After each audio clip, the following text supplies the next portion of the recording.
തുടങ്ങിയ അന്ന് മുതൽ ഈ ആക്സിഡന്റ് ഇവിടെ നടന്ന അന്ന് മുതൽ ഇവിടെ മൊത്തത്തിൽ പരതികാണ്ട് ഈ പണിക്കാരെ കൂടെ ഒക്കെ മൊത്തത്തിൽ നടക്കുകയാണ് ഈ നായ.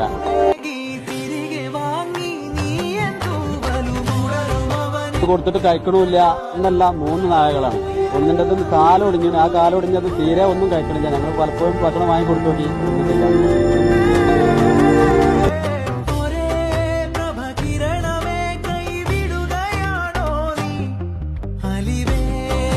മണ്ണ് ലേസം ഒന്ന് നീക്കുമ്പോക്കിന് അവിടേക്ക് ഇത് ഓടിയെത്താണ്. അപ്പൊ അത്രക്കും ഒരു ഇവരെ ഈ നായന്റെ സ്നേഹം കൂടി ശരിക്കും പലപ്പോഴും ഇവിടെ മറ്റുള്ള രീതിയിൽ കാണാൻ പറ്റാത്തൊരു ലെവലിലേക്കാണ് ഇവിടെ കാര്യങ്ങൾ പോയിരുന്നത്.